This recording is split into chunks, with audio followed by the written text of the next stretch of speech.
नमस्कार दोस्तों, हर्षित द्विवेदी एजुकेशन में आपका स्वागत है। मेरा नाम है विनीत सागर। डेली न्यूज़ एनालिसिस 21 दिसंबर 2021। आज के इंपॉर्टेंट न्यूज़ कौन कौन से हैं चेक करते हैं। सबसे पहले हेडलाइंस। जम्मू एंड कश्मीर में जो डिलिमिटेशन कमीशन अपॉइंट हुआ था, इन्होंने जम्मू में 6 नए कॉन्स्टिट्यूंसीज एंड कश्मीर में 1 नया कॉन्स्टिट्यूंसी प्रपोज किया है। तो डिलिमिटेशन कमीशन क्या होता है, इनके प्रपोजल क्या क्या है, वो हम डिटेली डिस्कस करेंगे। फिर हमारे finance minister Nirmala Sitharaman ji parliament को ये इन्फॉर्म किया है कि जितने भी फ्यूजिटिव्स है, जैसे नीरव मोदी, मेहुल चोकसी, विजय माल्या, उनके कितने एसेट्स अब तक गवर्नमेंट ने रिकवर किया है, उसके बारे में डाटा है। उसके साथ साथ सप्लीमेंट्री डिमांड फॉर ग्रांट्स के बारे में भी कुछ डाटा है, वो भी हम डिस्कस करेंगे डिटेलली। फिर चिली एक साउथ अमेरिकन कंट्री है, उधर नया प्रेसिडेंट इलेक्ट हुआ है, इनके बारे में देखेंगे। फिर देखिए, इंडिया आउट कैंपेन के बारे में आपने सुना होगा, जो मालदीव में चल रहा था। ये जो कैंपेन थोड़ा बहुत ठंड हो गया था जब इंडियन गवर्नमेंट इंटरवेन किया था, पर अब फिर से फॉर्मर मालदीवियन प्रेसिडेंट के लीडरशिप में ये जो कैंपेन है स्ट्रेंथन हुआ है, तो इसके बारे में देखेंगे।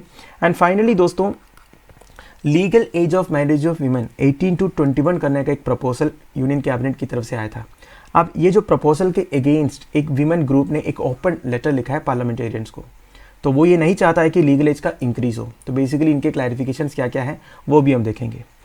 तो इतनी ही न्यूज़ है दोस्तों, आज 5 ही इंपॉर्टेंट न्यूज़ है, तो हम डिटेली डिस्कस करेंगे। आगे जाने से पहले लेक्चर पर लाइक का बटन, चैनल को अब तक शेयर एंड सब्सक्राइब नहीं किया हो तो कर लीजिएगा। हमें सपोर्ट करने के लिए आप चैनल के मेंबर बन सकते हो ज्वाइन बटन के थ्रू। शुरुआत करते हैं दोस्तों। सबसे पहला news, 6 additional seats for Jammu, 1 for Kashmir proposed. सबसे पहले डिलिमिटेशन कमीशन के बारे में समझना जरूरी है। What is delimitation? It is the act or process of fixing limits or boundaries of territorial constituencies in a country to represent changes in population. देखिए, हमारे देश में जितने भी स्टेट्स हैं उन्हें अलग अलग कॉन्स्टिट्यूएंसी में डिमार्केट करके रखा हुआ है on the basis of population. ऐसे क्यों करते हैं? देखिए दोस्तों, जितनी भी कॉन्स्टिट्यूएंसीज है एक स्टेट में, उनके लिए एक एक रिप्रेजेंटेटिव है जिन्हें आप मेंबर ऑफ लेजिस्लेटिव असेंबली बोलते हो। मैं असेंबली कॉन्स्टिट्यूएंसी की बात कर रहा हूं, पार्लियामेंट कॉन्स्टिट्यूएंसी की नहीं, ध्यान दीजिएगा, ठीक है। तो एक एक कॉन्स्टिट्यूएंसी के लिए एक एक रिप्रेजेंटेटिव है। अब एक एमएलए मतलब एक पर्टिकुलर अमाउंट ऑफ पॉपुलेशन का रिप्रेजेंटेटिव है ना, तो एक एक एमएलए के पास कितने लोगों का रिप्रेजेंटेशन है वो लगभग सेम होना चाहिए। ऐसा नहीं होना चाहिए ना, एक एमएलए के पास 5 लाख लोगों का रिप्रेजेंटेशन है और दूसरे कॉन्स्टिट्यूएंसी के एमएलए के पास 10 लाख लोगों का रिप्रेजेंटेशन है। ऐसा नहीं होना चाहिए ना, तो लगभग सेम होना चाहिए। इसलिए क्या करते हैं इलेक्शन कमीशन, हर एक कॉन्स्टिट्यूएंसी को इस तरह ड्रॉ करते हैं ताकि हर एक कॉन्स्टिट्यूएंसी का जो पॉपुलेशन है वो लगभग सेम हो, ऑन एन एवरेज सेम हो, ठीक है। तो 10 साल के बाद जब पॉपुलेशन में कंसिडरेबल इंक्रीज हो जाता है तो सेंसस होता है हमारा। तो एक एक सेंसस होने के बाद पार्लियामेंट एक डिलिमिटेशन एक्ट पास करता है जिससे एक डिलिमिटेशन कमीशन फॉर्म होता है। तो वो क्या करते हैं, ये देखते हैं एक एक कॉन्स्टिट्यूएंसी में पॉपुलेशन कितना है, डेमोग्राफिक डिविडेंड कितना है, इसके हिसाब से एक एक कॉन्स्टिट्यूएंसी की जो लिमिट्स है, बाउंड्रीज है, इन्हें रीड्रॉ करते हैं ताकि हर एक कॉन्स्टिट्यूएंसी का पॉपुलेशन जो है लगभग सेम रहे। समझ में आया? आप देखिए, how delimitation is carried out. Constitution में under article 82 the parliament enacts a delimitation act after every census. एक एक सेंसस के बाद पार्लियामेंट एक डिलिमिटेशन एक्ट पास करते हैं। States also get divided into territorial constituencies as per delimitation act after every census. तो हर एक सेंसस के बाद हर एक स्टेट को टेरिटोरियल कॉन्स्टिट्यूएंसीज में डिवाइड करना है करके आर्टिकल 170 में लिखा है, ठीक है। और आर्टिकल 82 के हिसाब से पार्लियामेंट डिलिमिटेशन एक्ट पास करते हैं, दोनों आप ध्यान दीजिएगा।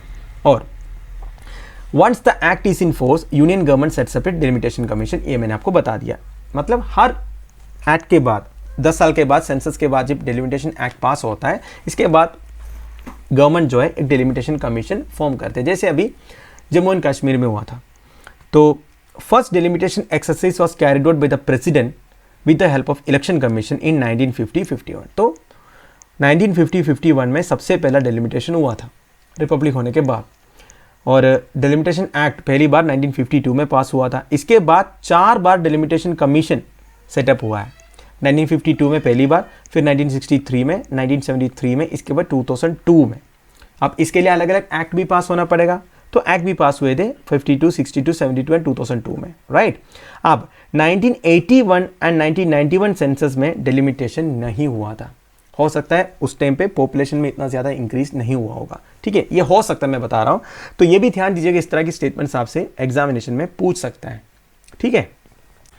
अब आपके मन में और एक सवाल आया होगा, डिलिमिटेशन कमीशन अपॉइंट कौन करते हैं? Obviously president of India appoint करते हैं and works in collaboration with the election commission of India. तो इलेक्शन कमीशन ऑफ इंडिया के साथ कोलैबोरेट करके डिलिमिटेशन कमीशन को काम करना है। अब डिलिमिटेशन कमीशन में कौन कौन होता है? एक रिटायर्ड सुप्रीम कोर्ट जज रहेगा, चीफ इलेक्शन कमिश्नर रहेगा एंड रेस्पेक्टिव स्टेट का इलेक्शन कमिश्नर्स भी रहेंगे। यह है बेसिकली डिलिमिटेशन कमीशन का कंपोजिशन। अब हम वापस टॉपिक पर आते हैं। अब आप ज़रूर ये सोच रहे होंगे 2021 वाला सेंसस तो कंप्लीट नहीं हुआ है, तो जम्मू एंड कश्मीर में इस तरह डिलिमिटेशन एक्सरसाइज क्यों हो रहा है? देखिए, आप सबको पता है 2019 में क्या हुआ था। आर्टिकल 370 एंड 35A रिवोव करके 2 नए यूनियन टेरिटरीज बने थे, जम्मू एंड कश्मीर एंड लद्दाख। अब जब ये हुआ था तो यूनियन होम मिनिस्ट्री ने यह भी बोला था कि Jammu and Kashmir union territory तो रहेगा, फिर भी उधर लेजिस्लेटिव असेंबली होगा, जैसे कि दिल्ली में है, पुदुचेरी में है, दोनों तो यूनियन टेरिटरी है ना, फिर भी उधर इलेक्टेड लेजिस्लेटिव असेंबलीज भी है कि नहीं? तो इसी तरह जम्मू एंड कश्मीर में भी होगा। तो अगर असेंबली इलेक्शंस कंडक्ट करवाना है तो जम्मू एंड कश्मीर की जो कॉन्स्टिट्यूएंसीज है उन्हें ठीक से डिमार्केट करना भी ज़रूरी है ना, क्योंकि अब बहुत दिनों से कॉन्स्टिट्यूएंसीज को ठीक से डिमार्केट नहीं किया है on the basis of population. तो इसलिए अब ये डिलिमिटेशन कमीशन कॉन्स्टिट्यूट हुआ था। तो ये जो कमीशन है ये अपना काम खत्म किया है, अपना प्रपोजल भी दे दिया है। इन्होंने ये बोला है जम्मू डिवीजन में 6 नए कॉन्स्टिट्यूएंसीज क्रिएट करना पड़ेगा और कश्मीर वाली में 1। और इन्होंने ये भी बोला टोटल असेंबली सीट्स में 9 सीट्स शेड्यूल्ड ट्राइब्स के लिए रिजर्व करना है and 7 seats scheduled caste community के लिए रिजर्व करना है। अब इनका प्रपोजल है, अब फाइनल अप्रूवल पार्लियामेंट ही देगा, ठीक है। अब इससे जम्मू एंड कश्मीर में टोटल असेंबली कॉन्स्टिट्यूएंसीज हो जाएंगे 90। जम्मू में होगा 43, कश्मीर में होगा 47, तो टोटल हो गया 90। इसके अलावा एडिशनल 24 सीट्स भी प्रपोज किया है फॉर द पाकिस्तान ऑक्यूपेड कश्मीर। आप सबको पता है पाकिस्तान ऑक्यूपेड कश्मीर भी हमारा ही है, तो उधर के लिए भी अलग सा 24 सीट्स रिजर्व करके रखा हुआ है। जब पाकिस्तान ऑक्यूपेड कश्मीर हमारे पास आ जाएंगे तब हम ये 24 सीट्स में भी इलेक्शंस कंडक्ट करवाएंगे। क्लियर? अब देखिए कौन कौन से हैं वो assembly constituencies in the union territory. Kathua, Samba, Rajouri, Reasi, Doda and Kishtwar in Jammu division, Kupwara in Kashmir वाली, ठीक है। ये सारे असेंबली कॉन्स्टिट्यूएंसीज के नाम थोड़ा याद रखिएगा, ठीक है। आप देखिए जो डिलिमिटेशन कमीशन चेयर किया था जस्टिस रिटायर्ड रंजना प्रकाश देसाई, मैंने आपको बोला था रिटायर्ड सुप्रीम कोर्ट जज एक मेंबर है। फिर chief election commissioner Sushil Chandra and JNK का state election commissioner KK Sharma, तो ये दोनों एक्स ऑफिशियो मेंबर्स थे पैनल के। तो मैंने आपको जैसे इधर बताया था रिटायर्ड सुप्रीम कोर्ट जज, chief election commissioner and respective state election commissioners, वही इधर भी आपको देखने को मिला है। अब क्लियर है ना दोस्तों? तो और भी कुछ डिटेल्स है, जैसे कि जम्मू एंड कश्मीर का मैप है। इधर आपको सारे कॉन्स्टिट्यूएंसीज बेसिकली डिस्ट्रिक्ट्स दिख रहा है। कथुआ दिख रहा है, रजौरी दिख रहा है, रियासी दिख रहा है, किश्तवाड़ दिख रहा है, ठीक है। तो कुपवारा इधर दिख रहा है। ये जो कुपवारा में एक कॉन्स्टिट्यूएंसी बन रहा है ये कश्मीर डिवीजन में आता है। ये जो एरिया है ये बेसिकली जम्मू एरिया है, राइट। ये सब आपको पता ही होगा वैसे। तो paper 3 general studies 2 Indian constitution, elections, statutory bodies में ये पर्टिकुलर न्यूज़ आपको काम आएगा। अगला न्यूज़ है 13,109 crore recovered from economic fugitives and supplementary demands for grants. इधर हम 2 टॉपिक के ऊपर डिस्कस करेंगे। सबसे पहले हमारा फिनेंस मिनिस्टर निर्मला सीतारामन लोकसभा को ये इन्फॉर्म किया है कि बैंक्स ने इकोनॉमिक फिजिटिव्स लाइक विजय माल्या, नीरव मोदी, मेहुल चोकसी से टोटल 13,109.17 करोड़ रुपीस रिकवर किए हैं। बेसिकली इनके जितने एसेट्स हैं उनको बेच के, ठीक है। आप देखिए the minister's comments came during her reply to a discussion on the second batch of supplementary demands for grants. इधर सप्लीमेंट्री डिमांड्स फॉर ग्रांट्स के ऊपर डिस्कशन चल रहा था, तब सीतारामन जी ने ये बोला है। अब ये सप्लीमेंट्री डिमांड्स फॉर ग्रांट्स क्या होता है ये भी हम डिस्कस करेंगे। देखिए, it is needed when the amount authorised by the parliament through the Appropriation Act for a particular service for the current financial year is found to be insufficient for that year। मतलब देखिए एक financial year की शुरुआत में एक appropriation होता है, मतलब एक एक सर्विस के लिए कितने कितने पैसे चाहिए, गवर्नमेंट को कितना एक्सपेंडिचर करना है उसके हिसाब से। जब वो पैसे कम पड़ जाता है तो अगेन एक सप्लीमेंट्री डिमांड पेश करना होता है पार्लियामेंट में, और पार्लियामेंट का अप्रूवल चाहिए पैसे निकालने के लिए। तो इसी को सप्लीमेंट्री डिमांड्स फॉर ग्रांट्स बोलते हैं, ठीक है। तो इसी सप्लीमेंट्री डिमांड्स फॉर ग्रांट्स में गवर्नमेंट को 3.73 लाख करोड़ स्पेंड करने का ऑथराइजेशन मिला है, ठीक है। ये वॉइस वोट से पास भी हो गया। The grant is presented and pass with the parliament before the end of financial year. एक फाइनेंशियल ईयर खत्म होने से पहले ही तो ये ग्रांट प्रेजेंट करना पड़ेगा एंड पास करवाना पड़ेगा पार्लियामेंट से। ऑब्वियस ही बात है, उसी फाइनेंशियल ईयर में खर्च करना है। तो फिर इसके लिए कॉन्स्टिट्यूशनल प्रोविजंस भी है। Article 115 pertains to supplementary, additional, excess grants वगैरह वगैरह। अब आप ये सोच रहे होंगे ये एडिशनल और एक्सेस ग्रांट्स मतलब क्या होता है। ये सब हमने काफ़ी बार डिस्कस किया है वैसे, और एक बार बता देता हूँ। देखिए अलग अलग ग्रांट्स हैं अलग अलग पर्पस के लिए। एडिशनल मतलब गवर्नमेंट कोई नए सर्विस के लिए पैसे खर्च करते हैं ना। फॉर एग्जांपल 2019-20 फाइनेंशियल ईयर में क्या हुआ था, union territory of Jammu and Kashmir and Ladakh form हुआ था। अब उसके लिए पैसे खर्च करना है। जब कोई नया सर्विस के लिए गवर्नमेंट पैसे खर्च करते हैं, जब वो कम पड़ जाता है तब एडिशनल ग्रांट लेते हैं। और एक्सेस ग्रांट्स का मतलब क्या हो गया, जब गवर्नमेंट कोई सर्विस के लिए पैसे खर्च कर देते हैं और जितने अलोकेट हुआ था उससे ज़्यादा हो जाता है, तो जितना पैसा ज़्यादा खर्च हुआ होगा वो पैसे तो लेना पड़ेगा ना, तो वो एक्सेस ग्रांट्स बोलते हैं। इस तरह तरह की ग्रांट्स है। आर्टिकल 112, 13, 14, 15 में आपको ये सब मिल जाएगा। वैसे हर्षित सर ने इंडियन पॉलिटी में आपको अच्छी तरह समझा रखा है, आप सर्च कर सकते हो, ठीक है। आप देखिए और भी कुछ इंपॉर्टेंट बातें कही हैं, जैसे कैश फॉर स्टेट्स के बारे में। फिनेंस मिनिस्टर ने ये बोला, Center in the first 8 months of fiscal has already transferred 86.4% of what was provided in the year 2019-20. 2019-20 financial year में जितने पैसे सेंटर ने स्टेट्स को अलोकेट किया था ना कई सारे पर्पसेस के लिए, उसका 86.4% 2020-21 का पहले 8 महीने में गवर्नमेंट दे चुका है। और नेशनल डिजास्टर रेस्पॉन्स फंड से funds are being provided and providing an extra 15,000 crore for emergency COVID-19 response. Centre national disaster response fund से एक्स्ट्रा 15,000 करोड़ रुपया इमरजेंसी कोविड-19 रेस्पॉन्स के लिए दिया जा रहा है। और क्या है, ये जो एडिशनल एक्सपेंडिचर है 3.73 लाख करोड़, जो मैंने आपको इधर बताया supplementary demand of grants 3.73 lakh crore का था, ये पैसे कहाँ खर्च होंगे। देखिए एक तो आपको पता है एयर इंडिया का सेल हुआ था, अब गवर्नमेंट से भी खर्च बहुत है। 2.99 lakh crore is the additional cash outgo because of the big ticket expenditure going for Air India. तब 2.99 लाख करोड़ तो एयर इंडिया के लिए खर्च होगा। एंड जो फर्टिलाइजर का दाम आजकल जो इंटरनेशनल प्राइसेस में फ़र्क आया है, फर्टिलाइजर की जो प्राइसेस है बहुत इंक्रीज हुआ है। गवर्नमेंट क्या कर रहा है, फार्मर्स को हेल्प करने के लिए सब्सिडी दिया जा रहा है। अब गवर्नमेंट जब सब्सिडी प्रोवाइड करेगा, गवर्नमेंट के लिए बर्डन है, तो उसके लिए भी कम से कम 58,431 करोड़ एलोकेट किया है। तो ये सबकी वजह से ये सप्लीमेंट्री ग्रांट लिया जा रहा है, ये बताया जा रहा है। और निर्मला सीतारामन जी ने ये भी बोला है, centre heart so far paid 93,685 crore on oil bonds. अब ऑयल बॉन्ड्स के बारे में डिटेयली हमने ये क्या 2 वीडियो में बता रखा है। आप ऑयल बॉन्ड्स प्लस हर्षित द्विवेदी सर्च कीजिए, आपको मिल जाएगा। वैसे यूपीए सरकार के टाइम पे फ्यूल प्राइसेस को कंट्रोल करने के लिए ऑयल बॉन्ड्स इशू किया था ऑयल मार्केटिंग कंपनीज को। अब ये जो बॉन्ड्स की मैच्योरिटी पीरियड हो चुका है, तो कंपनीज को वापस पैसे देने पड़ रहा है गवर्नमेंट को, तो इसी को बोलते हैं ऑयल बॉन्ड। मैंने 2 शब्दों में बता दिया, वैसे डिटेल वीडियो आपको मिल जाएगा चैनल में, आप देख लीजिएगा, ठीक है।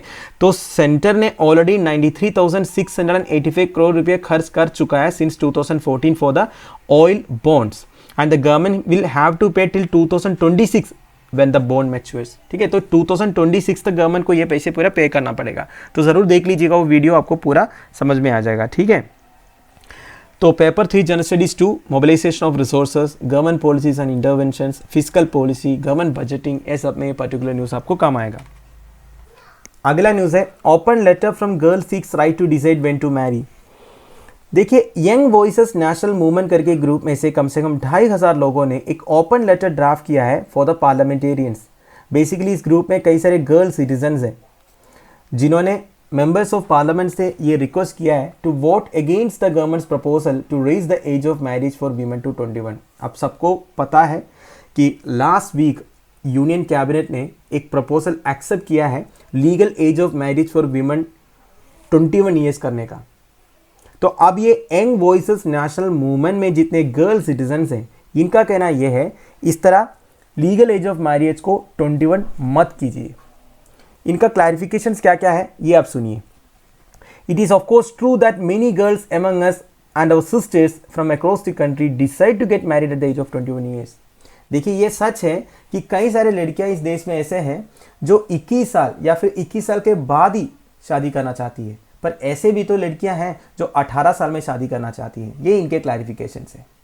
वैसे दोस्तों देखिए, लास्ट ईयर जब ministry of women and child development ने एक सेंटर टास्क फोर्स कॉन्स्टिट्यूट किया था अंडर जया जेटली, तो जया जेटली ने काफ़ी कॉम्प्रहेंसिव सर्वे वगैरह कराया था, जिसमें इन्होंने एक एक विमेन ग्रुप से या फिर इंडिविजुअल से ये पूछा कि क्या क्या प्रॉब्लम्स है आपका, लीगल एज ऑफ मैरिज को इंक्रीज़ करना है कि नहीं, इससे आपको क्या क्या फ़ायदा मिल सकता है। तब मैक्सिमम जो रेस्पोंडेंट्स हैं इन्होंने यही बोला था लीगल एज ऑफ मैरिज को कम से कम 22-23 तक करो।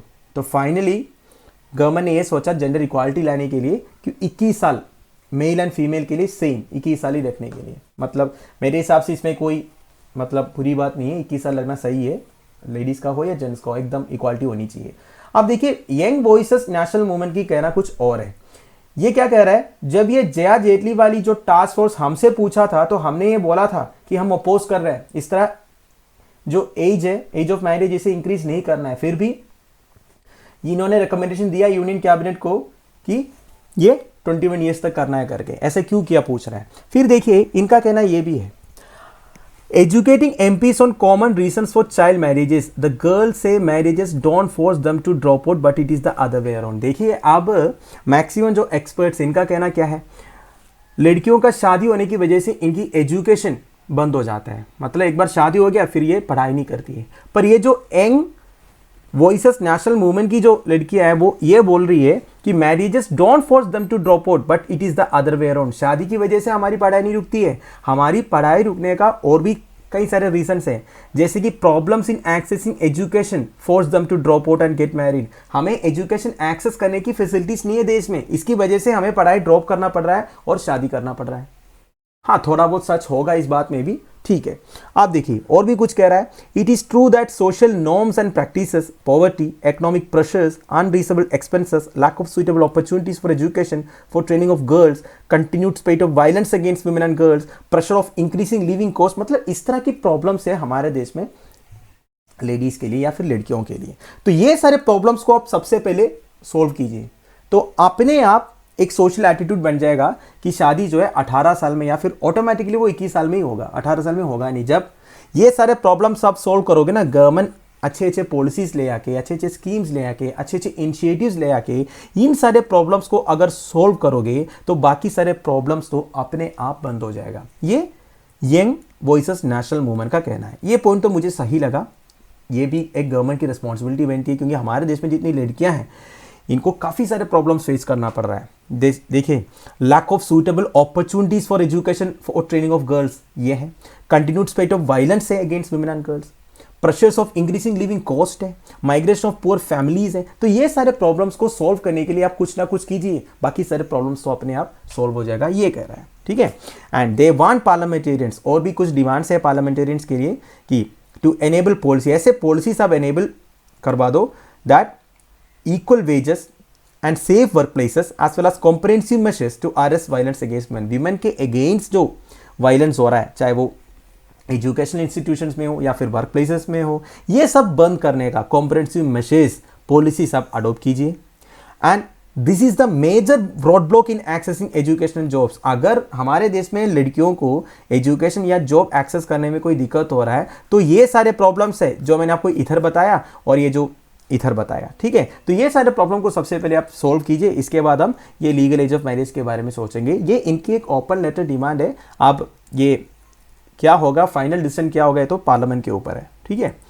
तो paper 2 general studies 1, role of women and women's organisation, population associated issues, poverty and developmental issues, urbanisation, their problems and their remedies. इसमें पर्टिकुलर न्यूज़ आपको काम आएगा। वैसे दोस्तों देखिए, आपकी मेंस की आंसर राइटिंग में आपको दोनों तरफ से लिखना होगा, प्रोस एंड कॉन्स लिखना होगा, तो इसलिए मैंने ये न्यूज़ इंक्लूड किया है। एक तो इस क्वेश्चन से रिलेटेड एक क्वेश्चन आपसे पूछ सकता है, ठीक है। तो आप एक साइड में ये लिख सकते हो कि एज ऑफ मैरिज 18 से 21 करने से जेंडर इक्वालिटी कैसे मेंटेन हो सकता है, लेकिन ये आप लिख सकते हो। इसमें काफ़ी सारे पॉजिटिव पॉइंट्स आपको मिल जाएगा, क्योंकि अच्छा है ना, 18 साल से 21 साल करने से लड़कियां की जो पढ़ाई है वो रुकेगी नहीं, एक तरफ से आप सोच सकते हो। ऊपर से वो खुद कुछ डिसीजन लेने का पोजीशन में आ जाएगा 21 साल तक, थोड़ा बहुत पीजी वगैरह कंप्लीट होने के बाद लड़कियों के अंदर एक कॉन्फिडेंस आ जाएगा, है कि नहीं। तो ये सब पॉजिटिव पॉइंट्स आप लिख सकते हो, और नेगेटिव पॉइंट्स में आप ये सारे लिख सकते हो। ये जो प्रॉब्लम्स के ऊपर गवर्नमेंट अभी तक कोई स्ट्रिक्ट पॉलिसीज लेके नहीं आया है। मतलब देखिए पॉलिसीज, स्ट्रिक्ट पॉलिसीज जब मैं बोला इसका मतलब यह है ऐसा पॉलिसीज जिसके इम्प्लीमेंटेशन भी सही तरह हुआ हो। मतलब ऐसे पॉलिसीज जो लेके आने के बाद 5 या 10 साल में ड्रास्टिक चेंजेस देखने को मिला सोसाइटी में। यही तो होता है ना, गवर्नमेंट पॉलिसीज का इंप्लीमेंटेशन पार्ट सबसे इंपॉर्टेंट है। पॉलिसीज कोई भी लेके आ सकता है पर किस तरह इंप्लीमेंट हो रहा है वो है। अभी भी हमारे देश में विमेन के अगेंस्ट वायलेंस होता है, ठीक है। हमारे देश में जेंडर इक्वालिटी इतनी अच्छी तरह मेंटेन नहीं होता है, वेजेस में कई एरियाज में डिफरेंसेस देखने को मिला है। तो समझ गए ना मैं क्या बोल रहा हूँ। तो ये जो पर्टिकुलर न्यूज़ में से आप कुछ पॉइंट्स बता सकते हो। देखो ये यंग वॉइसेस नेशनल मूवमेंट का कुछ पॉइंट्स जो है वो काफ़ी रेलेवेंट है, ये आप नोट कर सकते हो, ठीक है। इसी तरह आपको मेंस के लिए प्रिपेयर करना है, ठीक है। एक एक न्यूज़ में से कुछ ना कुछ पॉइंट्स आपको लिखे रखना है, तो पेपर 2 जनरल स्टडीज 1 में ये न्यूज़ आपको काम आएगा। अगला न्यूज़ है India out campaign in Maldives. सबसे पहले आप मालदीव्स का मैप देख लीजिए। इंडियन सब कॉन्टिनेंट का साउथ वेस्टर्न डायरेक्शन में इंडियन ओशन में एक ग्रुप ऑफ आइलैंड्स है मालदीव्स। मालदीव्स आर बेसिकली एक ग्रुप ऑफ अटोल। अटोल का मतलब क्या होता है? Atoll are basically coral islands. Coral reef से जब आइलैंड का फॉर्मेशन होता है वो भी एक रिंग टाइप का फॉर्मेशन, इसी तरह राउंड में रिंग टाइप का फॉर्मेशन होता है कोरल्स का, और इसी के बीच में एक वाटर बॉडी भी रहता है। इस वाटर बॉडी को लेगून बोलते हैं, ठीक है। तो इस तरह जब कोरल ग्रुप ऑफ आइलैंड्स बनते हैं ना दोस्तों, इसी को अटोल बोलते हैं। तो मालदीव्स में जितने भी आइलैंड्स हैं ना वो सारे अटोल हैं, ध्यान दीजिएगा। इसमें सबसे इंपॉर्टेंट अटोल माले है। माले मालदीव्स का कैपिटल भी है, माले अटोल, ठीक है। और इक्वेटर मालदीव्स के अड्डू अटोल और हुआदू अटोल के बीच में से गुजरता है। ये सारी चीज़ इंपॉर्टेंट है, आप ध्यान दीजिएगा। अब हम वापस न्यूज़ पर आते हैं। अब देखिए India out campaign in Maldives के बारे में आपने सुना होगा। ये कैंपेन सबसे ज़्यादा इंटेंसिफाई हुआ था जब मालदीव्स के प्रेसिडेंट अब्दुल्ला यमीन थे। अब्दुल्ला यमीन को एक मनी लॉन्ड्रिंग केस में मालदीव्स के हाई कोर्ट ने कन्विक्ट किया था और 5 साल का इम्प्रिजनमेंट भी सुनाया था। पर अब जाके सुप्रीम कोर्ट ऑफ मालदीव्स ने ये जो 5 साल का इम्प्रिजनमेंट वाला सज़ा है इसे ओवरटर्न किया है और ये अब्दुल्ला यमीन अब एक्विट हुआ है। तो अब ये बाहर निकला तो फिर से ये इंडिया आउट कैंपेन शुरू हो गया है।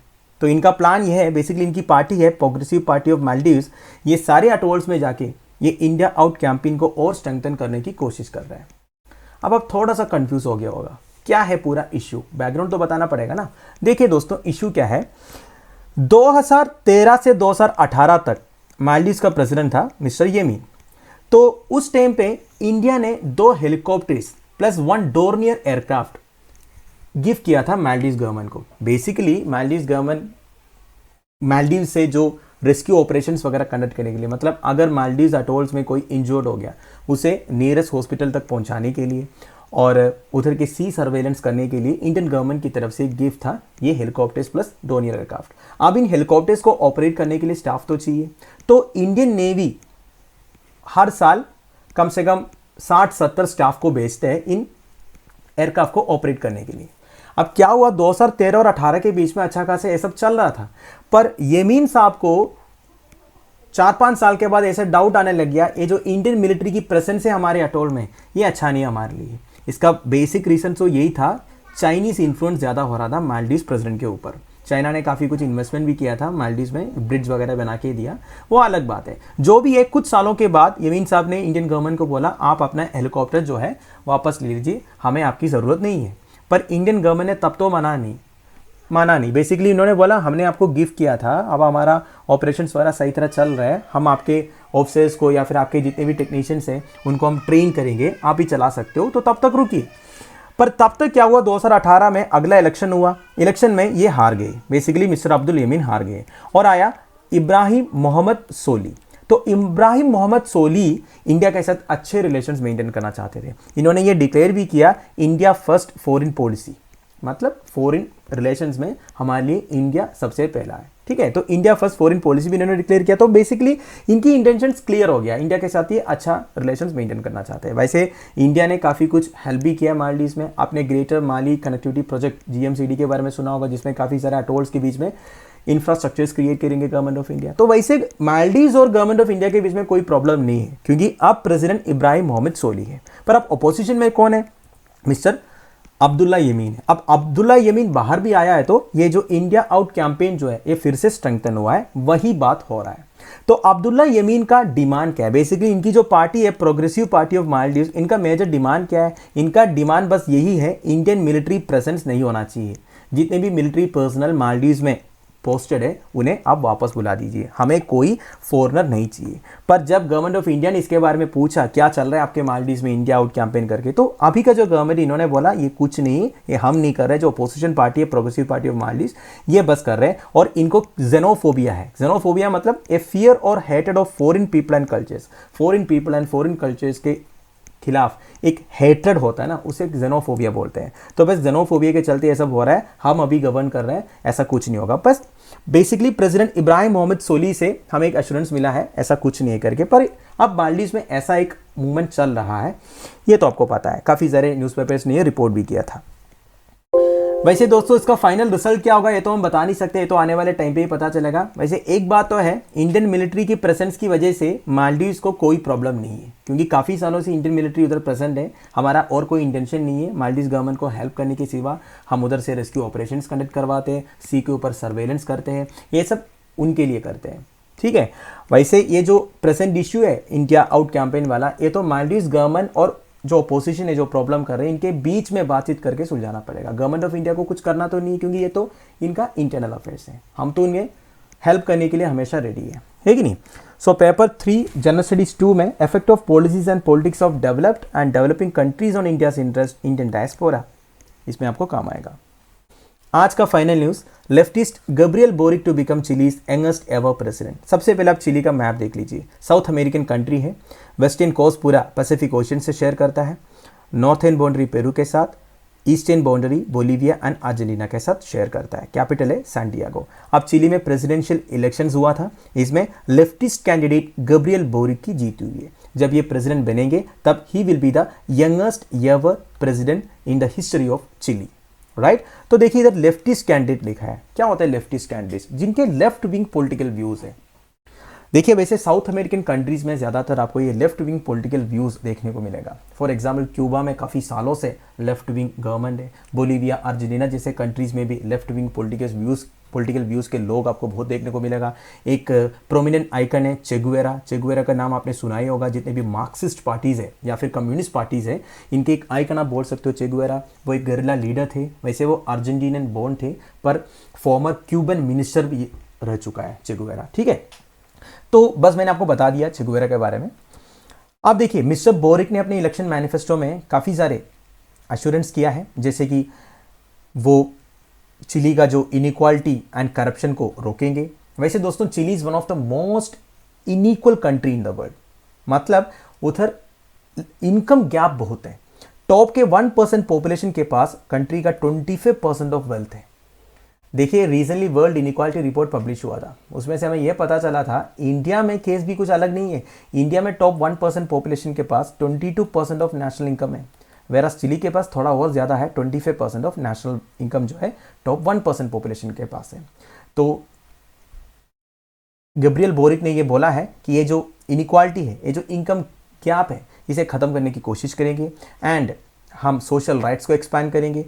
चिली का जो pension and health care system है इसमें हम रिफॉर्म्स लेके आएंगे एंड जो वीकली वर्किंग आवर्स है उन्हें 45 आवर्स से हम 40 आवर्स करेंगे एंड ऑब्वियसली बात है ग्रीन इन्वेस्टमेंट को बूस्ट करेंगे। ये तो दोस्तों हर कंट्री का एक ऑब्जेक्टिव है आजकल, ग्रीन इन्वेस्टमेंट को बूस्ट करना, क्योंकि क्लाइमेट चेंज को टैकल करना है। तो ये सारे एश्योरेंस दिया है, तो आने वाले टाइम पे पता चलेगा गब्रियल बोरिक का परफॉर्मेंस कैसे होगा।